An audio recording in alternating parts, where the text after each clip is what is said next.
노익장. 처음부터 녹화된 소리가 노익장이야.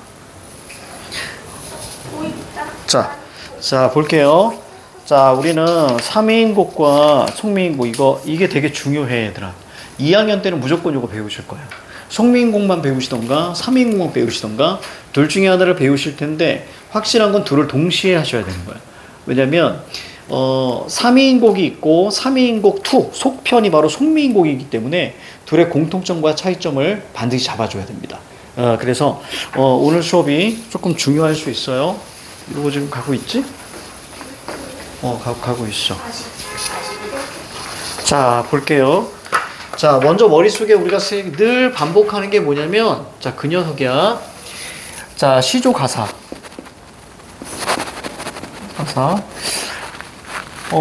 요거 딱 4편. 그러니까 우리가 상충곡을 했고, 그 다음에 3인곡, 속미인곡, 그 다음에 규원가 정도까지 하고 나서, 사실 저희 뒤에 저희 누항사나 선상탄을 할까 했는데 그건 나중에 해도 충분할 것 같아요. 그러면 저 뒤쪽에 한시편 가볍게 하고 좀 그 다음에 기말 들어가면 될 것 같은데. 자, 시조가사 볼게요. 시조가사 그럼 작가가 있습니다. 자, 거기 작가가 누구니? 작가가 정철일 거야, 그지? 작가가 정철. 자, 정철은 우리가 4대부죠. 자, 작가 4대부. 자, 그럼 지향적 가치 크게 3가지 끌고 가셔야 되는데 여러분들 우선 기본적으로 2가지만. 자, 첫 번째는 뭐죠? 유교적이고요. 자, 두 번째는 탈속적이라고 했습니다.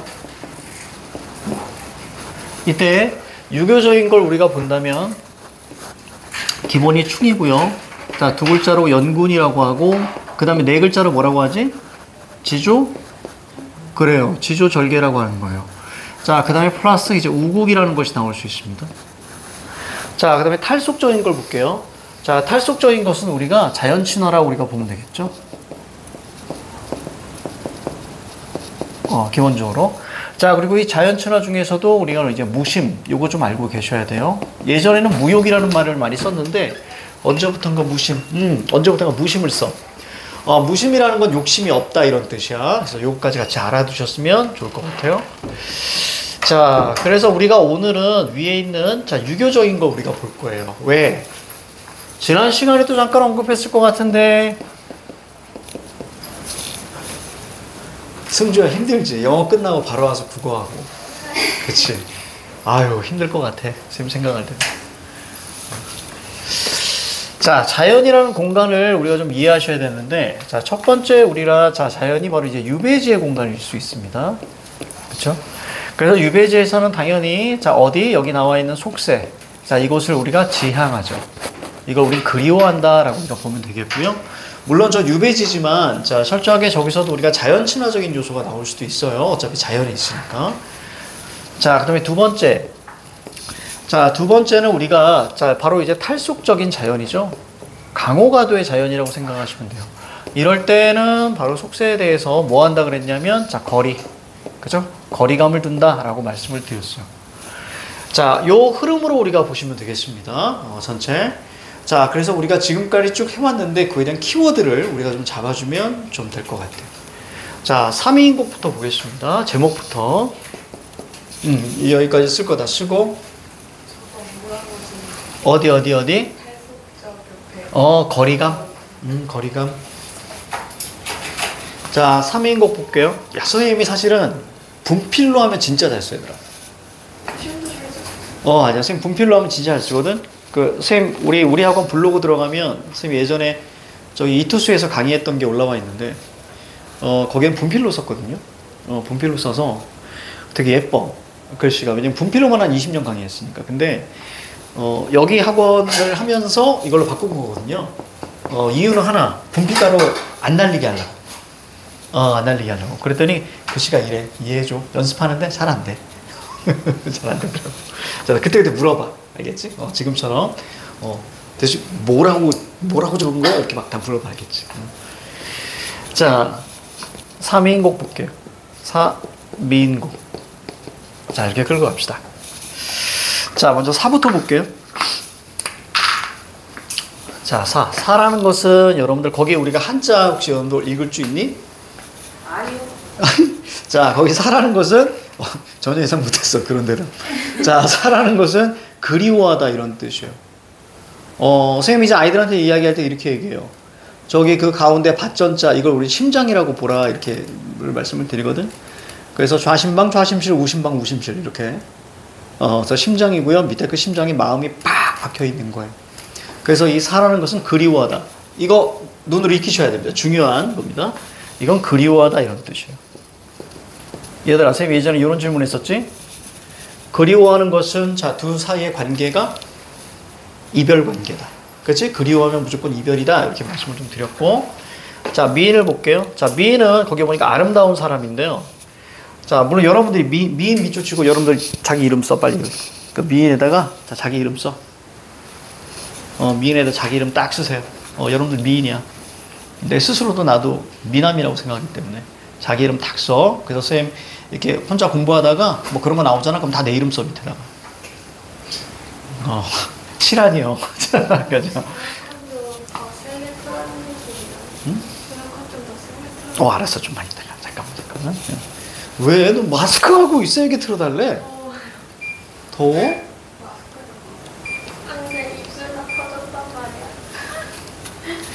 자, 사대부가 생각하는 미인은 누굴까? 사대부가 늘 그리워하는 사람 하나. 입신양명 출세니까 그렇죠. 임금입니다. 왕. 자, 임금 정도. 그렇죠? 자, 왕. 자, 미인은 임금입니다. 자, 그럼 임금을 그리워한대요. 자, 한 글자 얘기해. 충, 그렇죠. 자, 두 글자 얘기해. 연군, 그렇죠. 그러면 이 연군에다가 임금을 그리워하는 마음. 자, 이 말을 집어넣으면 연군 지정이라는 표현을 씁니다. 자, 주제 끝. 자, 그래서 요걸 바탕으로 두고 들어가시는 거예요. 알겠지? 바탕으로 두고, 자, 요거 중심으로. 즉, 얘가 슬픈 이유는 무조건 그리워서입니다. 얘가 어떠한 행위들을 할 텐데, 그 행위들은 전부 다 뭐예요? 그리워서입니다. 알겠지? 다시 말하면, 임금에게 카톡 보내는 내용이야. 알겠지? 임금님 자요? 이 얘기야. 알겠지? 다시 만나고 싶어요. 자, 그런 얘기입니다. 자, 볼게요. 자, 여기 3인곡. 3인곡하고 잠깐 쉴 거예요. 처음부터 참 죽입니다. 자, 우선 화자의 위치는 유배지라 그랬습니다. 임금과 이별하면 화자는 무조건 유배지에 가 있는 거예요. 자발적으로 간 게 아니라, 자, 타율적으로 갔기 때문에 늘 그리워할 수밖에 없는 겁니다. 이 몸 삼기실제, 님을 조차 삼기시니. 이건 그냥 적을래. 내가 되게 좋아하는.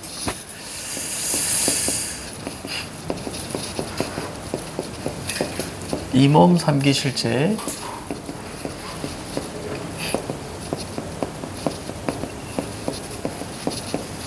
얘들아, 우선 여기서부터 볼까? 자, 삼기다가 무슨 뜻이냐? 자, 삼기다는 두 가지로 볼 수 있어요. 자, 첫 번째는 만들다의 의미입니다. 보통 이제 만들다라고 이야기가 나올 때 어떤 도구나 아니면 천지, 세상. 자, 이렇게 뭐 많이 표현합니다. 그래서 하늘이 삼기다라고 하늘이 만들었다. 조물주가 삼기다. 그럼 조물주가 만들었다. 자, 이런 느낌. 자, 두 번째 갈게요. 자, 두 번째로 보면 이것은 뭐냐면, 자, 태어나다의 의미도 가지고 있어요. 태어나다. 자, 의미 가지고 있습니다. 자, 그럼 가자. 요거 이렇게 해볼까? 이 몸 만드실 때 이상하지? 자, 이 몸이 태어날 뭐뭐 띄고 제 그러면 뭐뭐 할 때 이렇게 해석하세요. 이 몸이 태어날 때 님을 오른쪽 해석은 있습니다. 따라서 태어났으니 죽이는구만. 그러니까 이게 바로 이제 님에 대한 영원성이에요. 절대성입니다. 절대성. 그런 건 뭐 중요하지 않고 아무튼 님을 따라서 내가 태어난 거예요. 만약에 세상에 님이 없으면 나는 안 태어났을 겁니다. 그렇죠? 여기서 요거 하나로 3인공 끝났다고 봐요. 너무 글을 잘 썼습니다. 님 가자. 자, 무슨 님? 그래요. 이렇게 이해하시면 돼요. 임금님.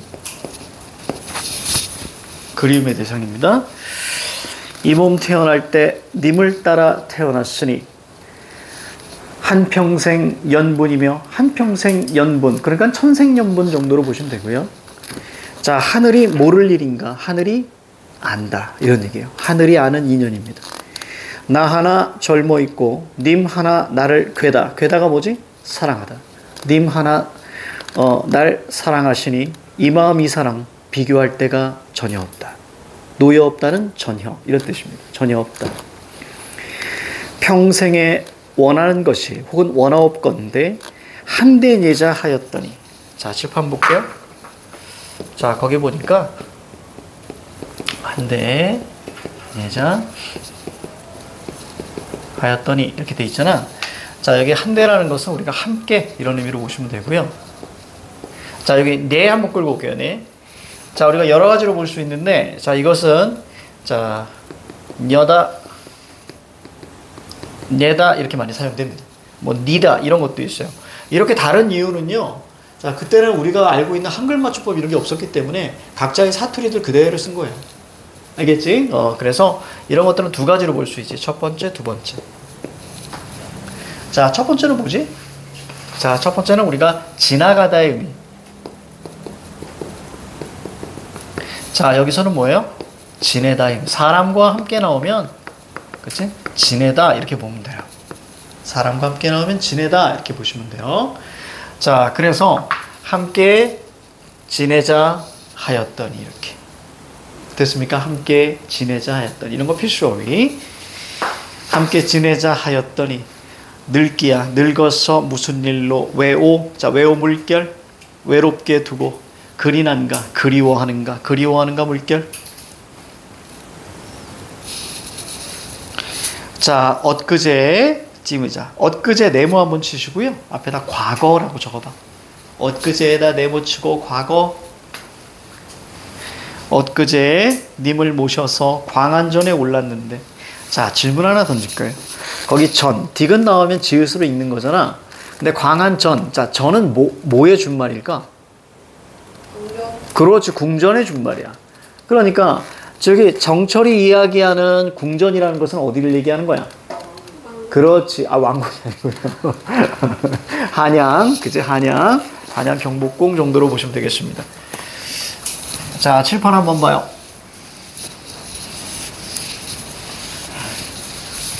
아마 고2 때, 자, 이런 개념어들을 한번 쭉 할 것 같은데, 지금 잠깐 알고 갑시다. 자, 여기서 되게 중요한 건 뭐냐면, 조금 강의를 좀 해볼까? 자, 수직적 구조를 이해하셔야 돼요. 여기는 임금이고요. 자, 여기에, 자, 신하가 있습니다. 그렇죠? 요 수직적 구조를 이해하셔야 돼. 자, 신하하고 임금이 있습니다. 자, 신하가 있는 곳이 남쪽이고요. 자, 임금이 있는 곳이 북쪽입니다. 이유는 단순하죠. 북극성이니까. 그렇지? 자, 그리고 나서 자, 여기 우리가 임금이 있는 곳을 우리 뭐에 많이 비유하자면 천상계라고 이야기하고요. 자, 신하가 있는 곳을 우리는 지상계라고 이야기합니다. 특히 이쪽은 굳이 얘기하면 한양이고요. 보통 여기는 이제 유배지인 경우가 많죠. 그렇죠? 그래서 여기는 유배지인 경우가 많고요. 자, 여기는 이제 한양 정도로 보시면 됩니다. 자, 어쨌거나 임금은 천상계에 있는 존재니까 뭐에 많이 비유하겠니? 신이 아니고요.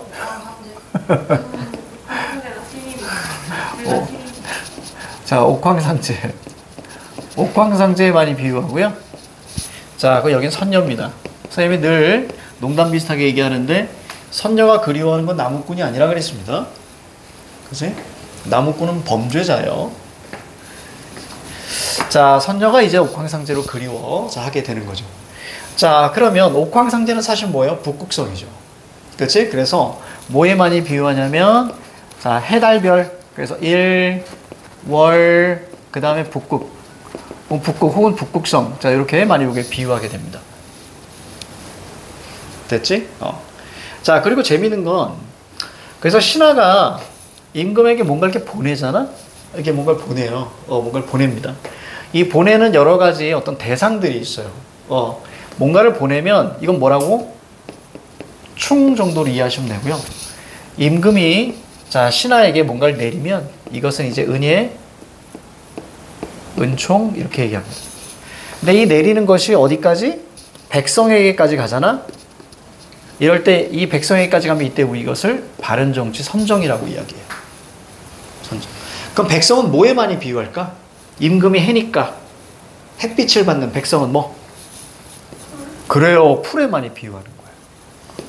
그래서 여러분들 민초 이런 민트 초코 아니고요. 민초 백성을 이제 풀에 많이 비유하게 되는 거야. 자, 이때 재밌는 거 이렇게 보낼 때 얘 있는 이 한양 있잖아. 이것을 어떤 공간으로도 많이 이야기를 해요. 그래서 어떻게 얘기하냐면 무슨 전, 무슨 궁, 무슨 궐. 자, 이런 방식으로 많이 이야기합니다. 그래서 무슨 전, 무슨 문, 무슨 궐. 그래서 옥황상제가 있는 그런 궁전을 광한전이라 그래요. 이해가죠? 그래서 그냥 한양 정도로 이해하시면 돼요. 이 수직 구조를 이해하셔야 돼. 자, 그 다음 우리가 이어갈게요. 엊그제 님을 모셔서 광안전에 올랐는데 이거는 이별 전이죠. 이별 전. 우리 사귈 때 강환전 갔었잖아요. 뭐 이 얘기야. 올랐더니 그때 어찌하여 하계 내려옵니다. 하계 세모. 자, 뭐라고 적을래 거기다가? 유배지라고 보면 되죠. 하계 반대가 상계잖아요.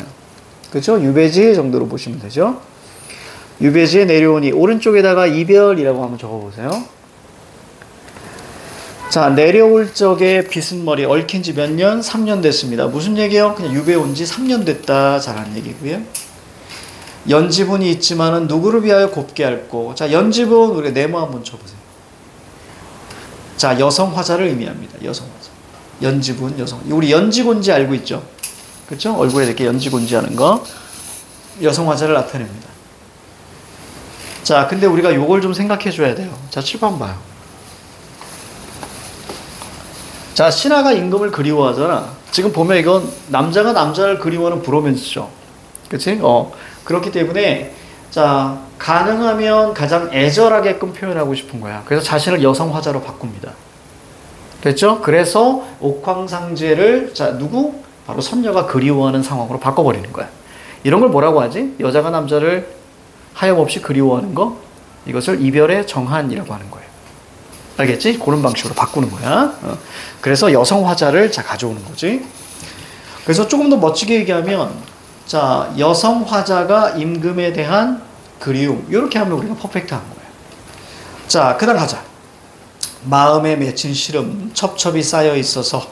자, 짓는 것이, 자, 한숨, 자, 물결 한번 잡아봐. 자, 떨어지나니. 자, 지는 것이 눈물, 물결 잡으세요. 자, 인생은 유한한데, 자, 시름도 끝이 없다. 자, 물결 잡으세요. 시름은 근심 걱정이라고 그랬습니다. 다시 말하면 하나로 묶을게요. 여기까지 어떤 얘기? 이별의 슬픔. 됐죠? 눈물, 한숨 다 슬픔이에요. 자, 무심한 세월은 물 흐르는 듯 하는구나. 요거 가로 묶어보세요. 무심한 세월은 물 흐르는 듯. 즉, 시간이 영원하지 않아요. 그쵸? 그러니까 한 번에 탁 갑자기 바뀌었죠? 그 오른쪽에다 뭐라고 적으시냐면, 자, 무상감이라고 적으세요. 시간이 빨리 흘렀다. 그럼 무상감이에요. 아까 쌤이 이렇게 했죠. 야, 벌써 가을이야. 그쵸? 이런 게 철저하게 무상감이다. 라고 생각하시면 돼요. 자, 그 다음 이어갈게요. 자, 염량이 때를 알아 가는 듯 하시오니. 자, 염자 보세요. 자, 염자. 혹시 여러분들 귀멸의 칼날을 보면 염주라고 나오거든요. 렌코코 쿄주로라고. 그래서 염이라는 것이 불이 두 개 있으니까 이것은 뜨겁다 이런 뜻이거든요. 화염할 때 그 염자예요. 자, 그리고 냥이라는 것은 앞에 부수 한번 보세요. 앞에 부수. 앞에 부수가 원래 뭐냐면 물이거든요. 그런데 너무 추워서 얼어버린 거예요. 그래서 앞에가 얼음 빙자예요. 빙자. 그러니까 염량이 때를 알아 가는 듯 다시 온다는 얘기는, 자, 바로 여름과 겨울을 의미합니다. 알겠지? 여름과 겨울이 가는 듯 다시 오니. 그러니까 1, 2년이 후딱 지나갔다는 얘기야. 자, 듣고 보고 흐느낄 일이 하도할시야. 많기도 많구나. 흐느낄 일이 많기도 많구나. 자, 지금까지 어떤 얘기예요? 그렇죠? 자, 이별의 슬픔이에요. 아주 간단하게.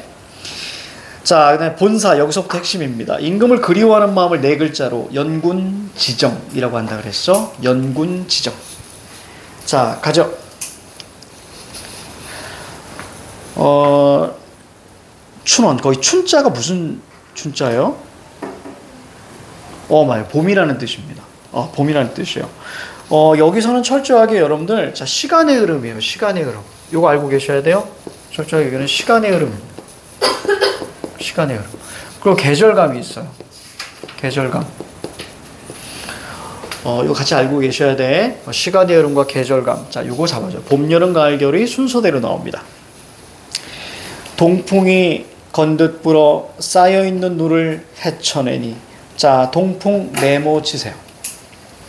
자, 봄을 나타냅니다. 창밖에 심은 매화 두세 가지가 피었구나. 자, 매화 동그라미. 이제 느낌이 와야 돼요. 자, 우리가 뭘 할 수 있냐면, 자, 기본적으로 이거 임금에 대한 그리움인데 라고 하고 나서 매화가 등장했어요. 그럼 매화가 의미하는 게 뭐였습니까?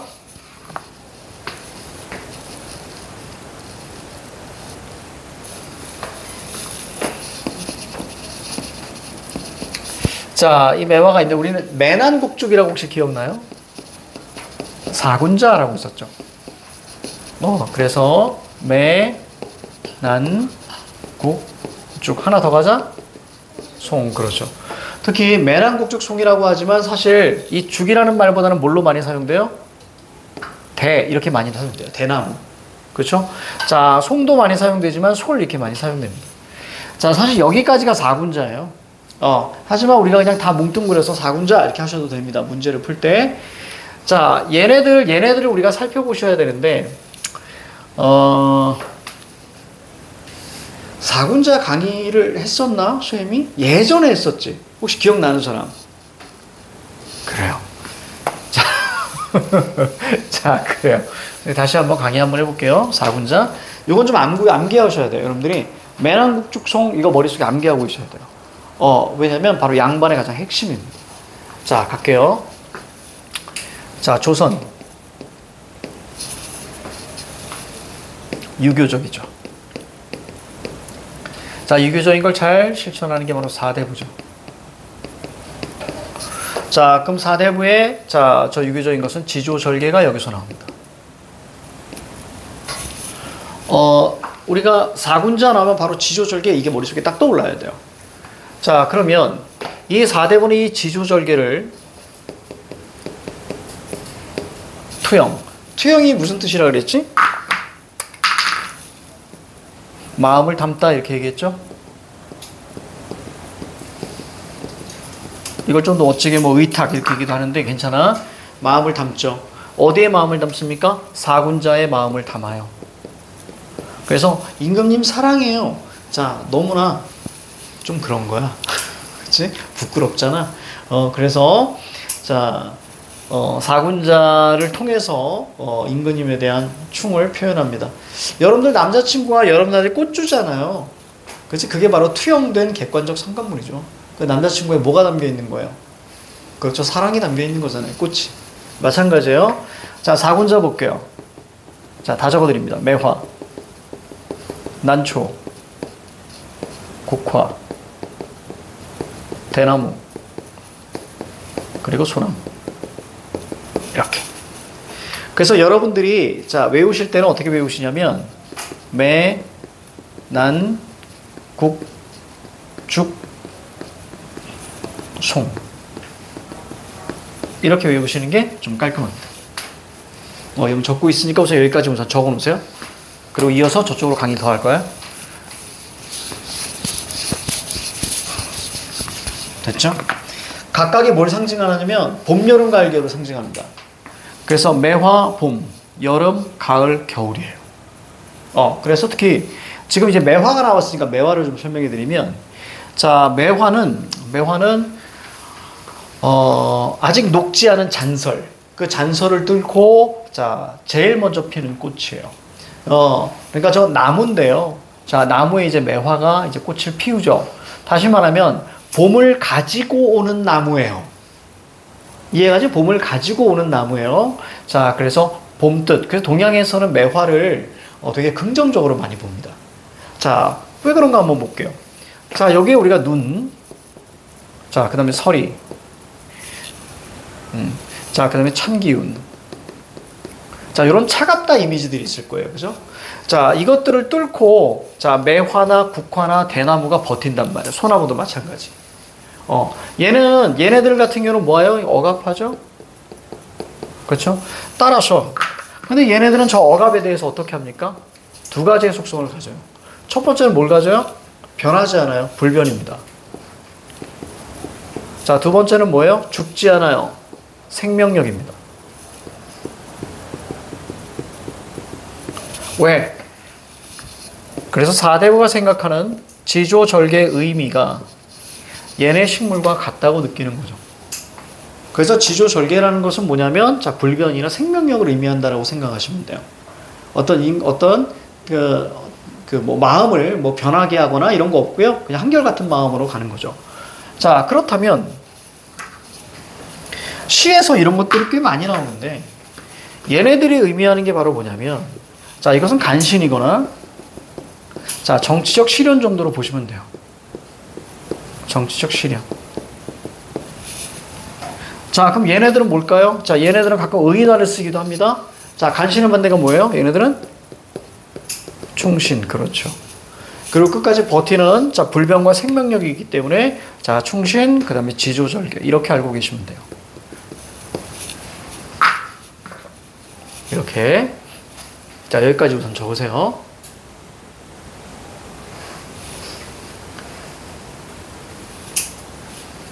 왜 여기 눈이 빨개? 토끼야, 지금 토끼 됐어.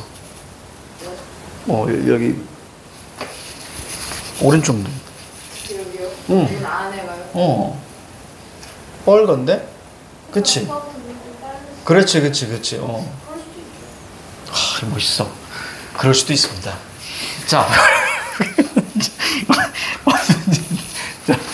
자, 괜한 걱정했어요. 좀 방금 알았어요. 아, 그랬어? 아, 선생님 되게 걱정해가지고 아까 이렇게 보면서. 자, 거기 보시면, 자, 이제 여러분들이 알아야 될 건, 자, 사군자 나오면 그냥 지조절개 이렇게 하셔야 돼요. 자, 그런데 이따가 우리가 규원가를 배울 건데요. 규원가에서 이런 표현이 있어요.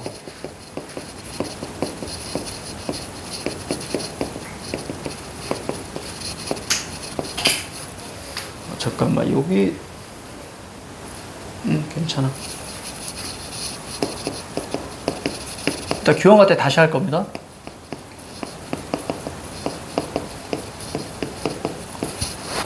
자, 여기 규원가에서 나오는 건데요. 이 규원가는 이제 허난선원이라고 여류 작가가, 이건 적지 마세요.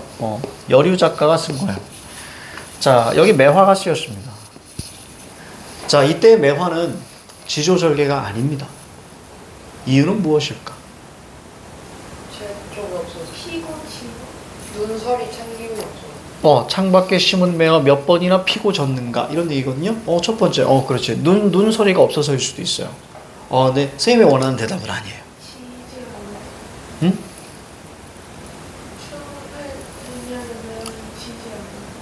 아니야. 자, 뭘까? 조금만 더 생각해 보세요. 되게 단순한 데서 사대부가 아니에요. 그렇지. 사대부가 아니면 지조절개 아니에요. 사대부만 지조절개충입니다. 안여자 같은 경우는 임금에 대한 그런 거 전혀 없어요. 전혀 없고 평민들도 마찬가지 임금에 대한 그림 없어요. 이해가죠? 그래서 저 유교적, 즉 조선 유교적인 걸 그대로 받아들인 게 사대부만 지조절개다라고 생각하시면 돼요. 알겠지? 이렇게 이해하시면 되겠죠? 그러니까 이거는 지조절개가 아니에요. 그냥 꽃이에요. 그래서 자, 창밖에 심은 매화 몇 번이나 피고 졌을까라고 했을 때 그냥 몇 년이 지났구나, 봄이 몇 번 왔다 갔구나 정도만 이해하시면 됩니다. 됐죠? 그래서 여러분들 이렇게 기억하세요. 자, 그러니 이제 거기에 지금 우리는 알고 있잖아. 자, 유배가사고 4대부 나왔잖아. 그럼 매화 나왔잖아. 그럼 이제 예측해야 되는 거야. 얘 이제 지조절개 타령하겠구나. 이해갑니까? 자, 볼게요. 다시 갑니다. 자, 봄바람이 건득 불어 쌓여있는 눈을 헤쳐내니 창밖에 심은 매화 두세 가지가 피었구나. 나무기 때문에 두세 가지라고 하는 거예요. 매화 나무예요. 가뜩이나 냉담 추운데. 자, 세모. 냉담 춥다. 세모. 잡으세요. 그렇지. 이제 차갑다 이미지가 나오잖아. 그럼 확실하게 매화는 이제 지조절개로 가는 거야. 자, 암향은 무슨 일인가? 자, 암향 동그라미 치고 매화랑 엮으세요. 암향 필수어휘. 암기하시면 좋습니다. 자, 암향에서 우리가 아는 한자 딱 있지? 뭐 있어, 혹시? 암향에서 혹시 아는 한자 있어요? 향기, 그렇지. 됐어요? 암향. 자, 암향이니까 이건 무슨 향기일까? 맥락으로 살펴보세요. 응? 아, 꽃향인데 더 정확하게? 그렇지, 매화향기죠. 이거 암기하셔야 돼요. 꽤 많이 나옵니다, 여기저기서. 암향은, 자, 매화향기라 꽤 많이 나와. 자, 무슨 일인가? 뭐예요? 자, 암향, 즉, 매화향기가 나는구나. 황혼이 달을 쫓아와서, 황혼의 달이 쫓아와서 벽에 맡에 비치니, 흐느끼는 듯 반기는 듯 님이신가 아니신가. 그러니까 위에 나와 있는 달 동그라미. 자, 달 누구예요? 임금. 그렇죠. 유배지에서의 달은 그리움의 대상입니다. 자연 친화에서의 달은 친화의 대상이었지. 그치? 그 차이가 있죠. 자, 저 매화 꺾어서 님 계신 데에 보내오죠. 보내고 싶구나, 이런 얘기예요. 자, 님께서 너를 보고 어떻다 여기실까? 여기 한번 볼까요? 자, 거기 우리가 밑에 두 번째 줄 매화 동그라미 치고 별표 3개. 자, 봄의 매화입니다. 자, 매화를 보내고 싶다라는 얘기는 아까 선생님이 수직적 구조에서, 자, 수직적 구조에서 신하가 임금에게 뭔가를 보내면 다 뭐라 그랬어? 충. 기억납니까? 그죠? 충, 지조절개 정도로 보시면 돼요. 자, 봄의 매화입니다. 자, 그래서 자, 저 매화 꺾어내서 님 계신 데 보내고 싶구나. 자, 님이 너를 보고 어떻다 여기실까? 거기 보니까 님이 너를 보고, 그치? 어떻다 여기실까? 라고 되어 있잖아. 여기서는 두 가지만 기억하시면 될 것 같은데. 자, 첫 번째. 자, 너에다 동그라미를 치면, 자, 무슨 법? 그렇죠. 의인이죠. 사람이 아닌, 자, 대상에 2인칭 대명사를 쓰면 의인이야. 의인법이고요. 어떻다 여기실까? 두 가지 정서가 있어요. 자, 첫 번째와, 자, 두 번째, 자, 정서가 있습니다. 자, 첫 번째 정서는 바로 뭐냐면, 자, 뭐, 좋아해줬으면 좋겠다라는 소망이에요. 소망 기대감이에요. 자, 그 다음 두 번째, 안 좋아하시면 어떡하지? 염려죠?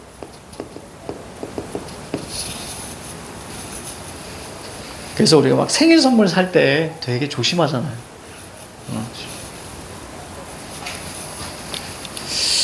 자, 됐습니다. 이렇게. 자, 그 다음 넘겨봐요. 자, 이제 여름입니다.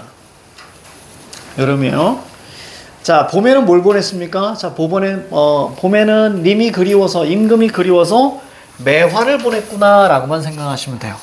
그래서 여기는 계절별로 뭘 보냈는지, 자, 그거를 판단하는 게 좀 중요한데, 총 4가지를 보냅니다.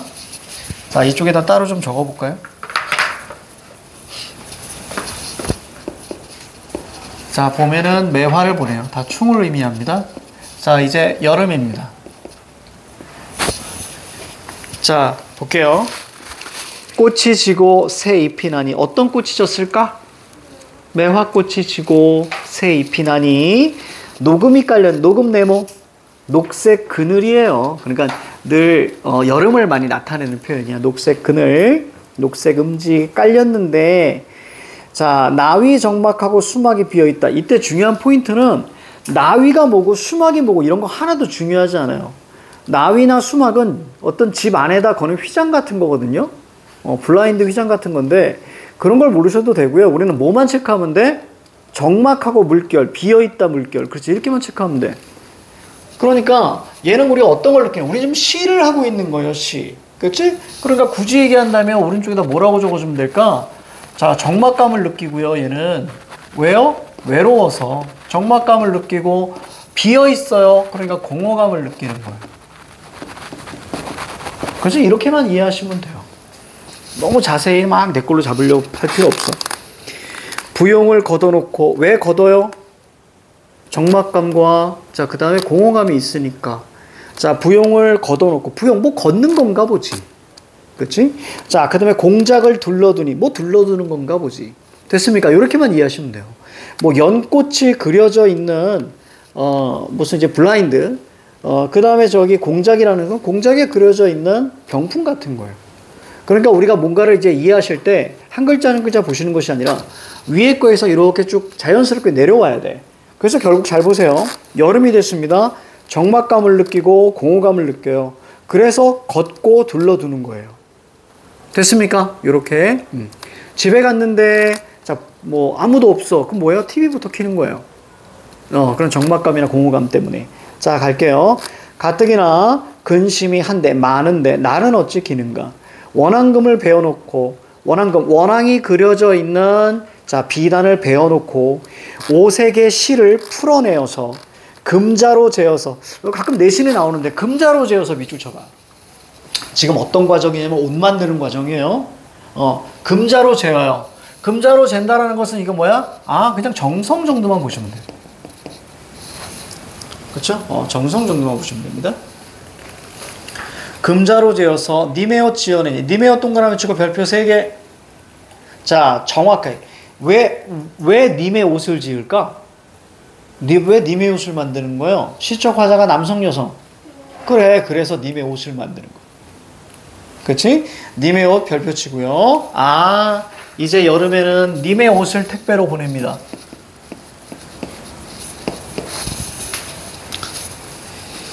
자, 님의 옷을 만드니 자, 수품, 손의 품질이니까 솜씨입니다. 솜씨. 솜씨는 물론이거니와 격식도 갖추었구나. 뭐 디자인 정도로 보셔도 돼요. 격식 갖추었구나. 이런 걸 우리는 지가 만든 걸 지가 칭찬하고 있죠. 네 글자 자화 자찬이라고 해요. 산호수 지게 위에 백옥으로 만든 함에 담아두고 무엇을? 그렇지, 님의 옷을.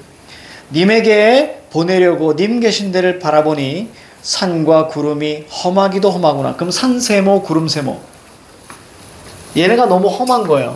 그러면 산과 자 구름이 험해. 그러면 님에게 나의 정성을 못 보내겠죠. 따라서 얘네들이 의미하는 게 뭘까요? 그렇죠. 간신으로 보셔야 돼요. 산은 자 둘 다 방해물이거든요. 둘 다 방해물이에요. 장애물이에요. 네, 특히 이 가운데 적진 않겠지만 구름 같은 경우는 간신입니다. 이유는 뭘까? 왜 구름이 간신이야? 임금이 뭐에 많이 비유된다고? 해, 달, 별. 됐습니까? 그 빛을 가름하는 거예요. 그래서 구름을 간신으로 많이 봅니다. 자, 이어서 갈게요. 자, 천리말리. 숫자 나왔다. 자, 숫자 나오면 세모 쳐. 거기다 뭐라고 쓸래? 무슨 감? 거리감. 그렇지. 숫자 나오면 거리감. 천리말리 길을 누가 찾아갈까? 자, 니거든. 뭐? 지나가거든. 이런 뜻이에요. 아까 니다. 이렇게 한번 적어줬죠. 지나가거든. 뭘 열어두고? 백옥함을 열어두고 님의 옷을 보고 나라고 반기실까? 됐습니까? 여기도 이제 이중적인 그런 심리가 뒤에 나옵니다. 자, 봄에는 매화를 보내고 여름에는 님의 옷을 보냅니다. 다 정성과 사랑을 의미하는 거예요. 자, 그 다음 추사 갑니다. 자, 하룻밤 서리김의 기러기. 기러기는 보통 그리움의 새예요. 자, 기러기, 서리김의 기러기 네모 잡으세요. 서리는 가을을 나타내는 거고요. 또 차갑다 이미지죠. 자, 기러기는 그리움의 새입니다. 거꾸로 읽어도 기러기. 일요일, 오디오, 우영우. 자, 서리김의 기러기가 자, 울며 지나갈 때, 얘다 지나갔다. 자, 울어 물결 쳐. 자, 질문 던집니다. 자, 기러기는 감정이입의 대상. 맞아, 틀려? 맞죠? 그렇죠? 기러기가 우는 건 의인법이니까. 감정이. 자, 누각에 혼자 올라 물결. 얘 왜 혼자 올라간 거야? 그리워서. 기본적으로 이걸 가지고 있어야 돼. 알겠지? 그리워서 혼자 올라서 수정으로 만든 블라인드를 거드니 동산에 달이 나고 북극의 별이 느낌 올 거야 이제. 그치? 님이신가 반기니 눈물이 절로 난다. 달 동그라미, 별 동그라미. 그렇지. 다 누굴 의미해? 임금. 그렇지. 청광을 지어내어서 봉황 두각에 붙이고 싶구나. 자, 청광 동그라미 치고 별표 3개. 자, 맑은 빛입니다. 자, 봄, 여름 이제 가을인데요. 자, 가을에는 청광, 맑은 빛을 보내요. 자, 칠판 봐요. 칠판 봅니다. 어이구. 자, 해, 달, 별이에요. 임금이 있습니다. 얘가 임금인데 얘가 뭐예요? 빛을 쏠 거예요. 그죠? 자, 요 빛을 뭐라고 합니까?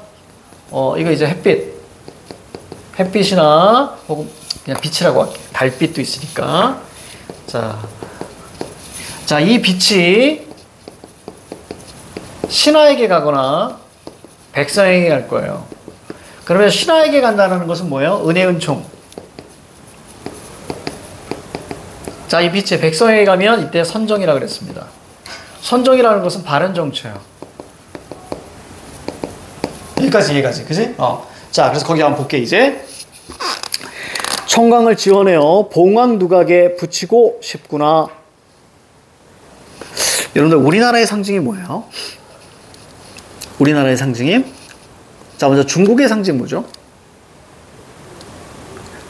자, 미국의 상징이 뭐예요? 독수리.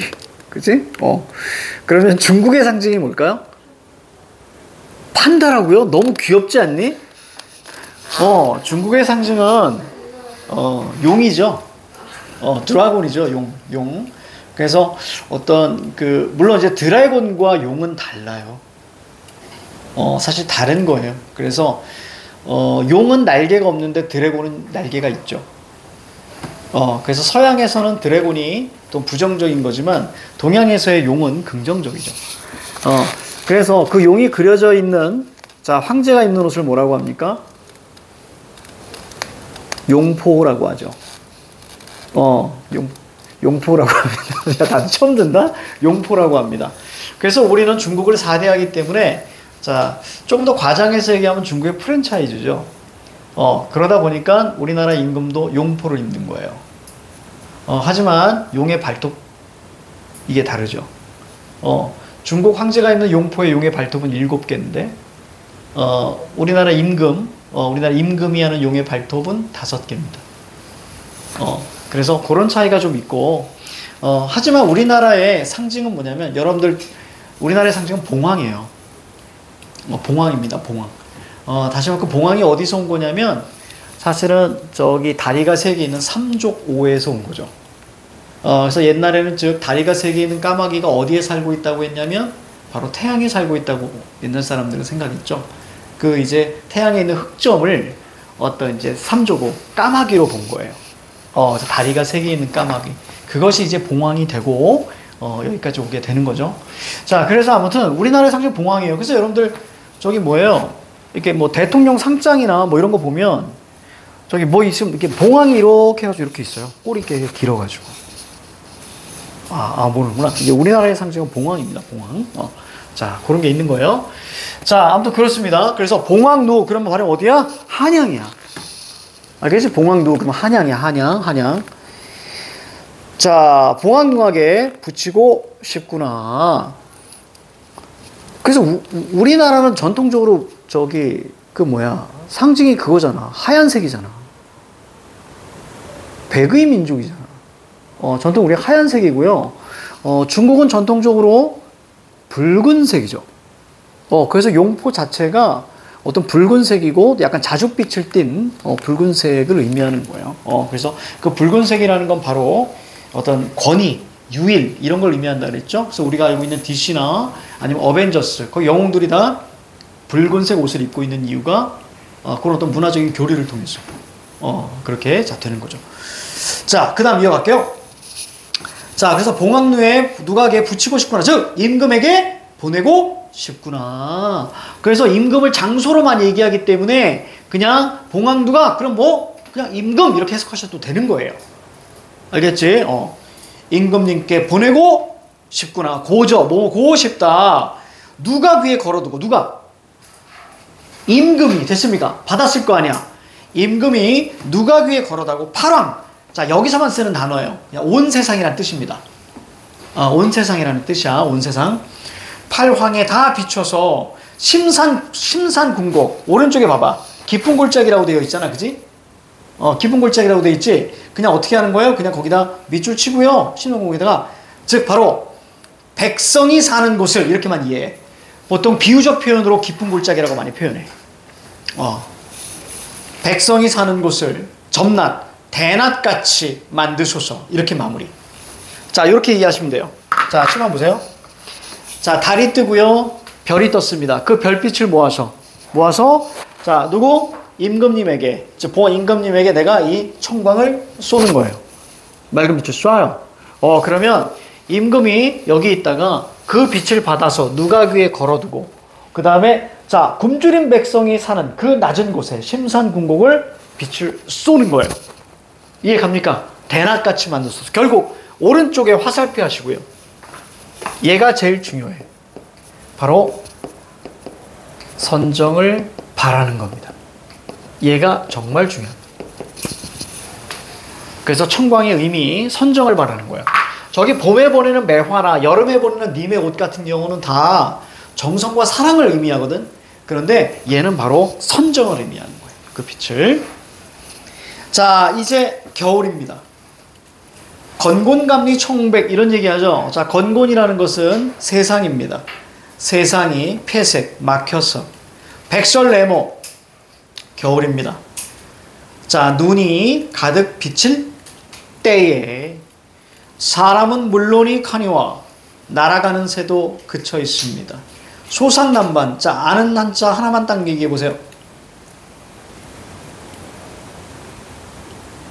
없구나. 세 번째 글자에 남이라고 있을 거예요. 남. 그래서 남동그라미. 남쪽도 됐죠? 추위가 이러는데 유배지 어디라고요? 남쪽이라고요. 알겠지? 신화가 있는 거 어디? 남쪽이라고요. 그치? 남쪽이 추위가 이런데 옥루고처. 자, 옥이란 말이 나왔습니다. 옥 뭐의 준말? 그래요. 옥황상제의 준말. 그치? 옥황상제가 있는 곳이야. 즉 임금님이 있는 곳이야. 더욱 말하여 무엇하리. 오른쪽에다가 두 글자 적어보자. 걱정하는 거예요. 이응 리을 염려라고 하죠. 염려. 자, 이제 뭘 보낼까요? 양춘 동그라미 치고 별표 3개. 자, 이제 겨울에는 양춘을 보냅니다. 양춘이라는 것은 여러분들 따뜻한 봄볕이에요. 그렇죠? 따뜻한 봄볕. 그러니까 임금님이 추워할까봐 남쪽도 추운데 임금님이 계시는 얼마나 추울까라고 이야기하죠. 그래서 이 양춘을 즉 따뜻한 봄볕을 붙여내서 임계신데 쏘이고 싶구나. 결국 뭐 보내고 싶다는 얘기야? 핫팩 보내고 싶다는 얘기야. 됐죠? 자, 모청. 자, 초가집 비친 해를 자, 옥루에 올리고 싶구나. 저 옥황상제가 있는 곳에 올리고 싶구나. 홍상을 여미어 차고 취수 푸른 소매를 반만 걷어서. 이걸 옛날에 평가원에서 색채대비니 이렇게 물어본 적이 있어요. 되게 어렵게 나온 거예요. 그러니까 거기나 홍상. 자, 홍상 네모 쳐봐. 이거 붉은 치마거든요. 붉은 치마. 화자가 여성을 암시하는 거지. 그지? 붉은 치마고요. 오른쪽에 취수. 이거 푸른 소매입니다. 푸른 소매. 그래서 이거 색채대비니 이렇게 물어본 적이 있어요. 자, 반만 걷어서 일모수죽. 저녁입니다. 일모. 해가 지는 저녁이에요. 색채 대비. 그렇지. 만든 거지. 푸른색과 그 다음에 붉은색과 푸른색이 돼. 근데 모의고사에서 색채 대비 물어보면서 하면 늘 말씀드리죠. 넘어가라. 알겠죠? 넘어가시라. 자, 저녁에 햄가림도 하도할샤. 햄가림 세모 잡으세요. 자, 이거 헤아림이거든요. 헤아림이라는 뜻인데 근심 걱정이라는 뜻이야. 거기다 적으세요. 햄가림 근심 걱정이 하도할샤. 많기도 많구나. 짧은 해가 쉽게 지어서 밤입니다. 자, 시간의 흐름이 또 나와 있죠. 자, 밤 세모 꼿꼿이 앉아서 등을 걸은 겉에 전공우. 자, 바로 뭐냐면 악기입니다. 악기를 놓아두고. 얘 악기 연주 왜 하려고 하는 거야? 외로워서, 그리워서 놓아두고. 스금 꿈에나 님을 보려고 턱을 받치고 비스듬히 있으니 이불이 앙금. 이불이 차기도 차구나. 이 밤은 언제 셀까? 자, 마지막입니다. 하루도 12때. 자, 한 달도 30일 30날.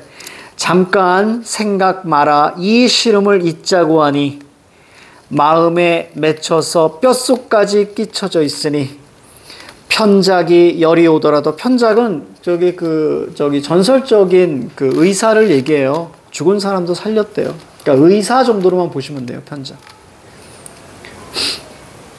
혹시 아마 삼국지를 좀 아시는 친구는 이제 화타라는 그 의사가 있는데 바로 이제 편작의 뭐 제자다 이런 얘기가 있죠. 자, 의사가 열이 오더라도 이 병을 어찌하리. 그렇죠. 의사가 이 병 못 고쳐요. 그냥 님이 와서 호호해주면 고쳐져요. 그렇지? 자, 어찌하리. 으악! 내 병 다 님의 탓이로다. 오른쪽에다 원망이라고 쓰세요. 차라리 쉬어지요. 사라져서. 자, 이승에서 만나요, 못 만나요? 못 만나죠. 그러니까 다음 생으로 가야 돼요. 차라리 쉬어지요. 사라져서 범나비 네모 잡으세요. 되리라 이런 얘기예요. 그러니까 범나비는 거기다 적어. 화자의 분신. 범나비가 뭐냐면 호랑나비예요. 호랑나비. 자, 그러면 굳이 내신에서만 나오는데 무슨 사상? 윤회사상. 그렇지. 죽어서 다시 되는 거. 그러니까 보통 유배가사에서는 세 가지의 종교가 다 나와 있어요. 첫 번째 뭘까? 지조절개니까. 유교. 근데 옥황상제 얘기 나오니까 도교. 이거 보통 선교라고 하는데, 그 다음에 마지막 윤회사상 불교. 이게 세 가지 다 나와 있어요. 모든 종교가. 자, 꽃나무 가지마다 간대족족 앉아 다니다가 향기 묻은 날개로 님의 옷을 옮겼다. 여기 향기는 뭘까요? 바로 충정이라고 적어보세요. 충입니다. 충정. 님의 옷에 올무리라. 자, 마지막 어떻게 끝난지 봐요. 님이야 날인 줄 모르셔도 님만 쫓으려 하노라. 이렇게 마무리되거든요. 마치 시조의 종장과 유사하게 마무리돼요. 그래서 마지막에는 늘 시조의 종장처럼 몇 음절? 3음절로 고정이 됩니다. 님이야 이렇게. 그리고 날인 줄 모르셔도 내님 쫓아 하노라. 자, 무슨 가사 이런 걸? 시조의 종장처럼 4음보로 끝난 가사를 지난 시간에 상춘곡 마지막에 했었는데, 정격이에요, 비정격이에요? 정격 가사라고까지 알아두시면 됩니다. 자, 그럼 마지막 이제 하이라이트. 자, 마지막에 보시면 나 죽어서 나 호랑나비가 될 거야. 그래서 님한테 내 향기를 옮을 거야. 님이야 날인 줄 모르셔도 난 님만 쫓아갈 거야. 짝사랑이죠. 그렇지? 짝사랑은 적극적 사랑이에요? 소극적 사랑이에요? 소극적 사랑. 거기다 적으세요. 소극적 사랑입니다. 이게 가장 핵심. 소극적 사랑. 잠깐 쉽니다. 3인곡이 좀 어렵죠.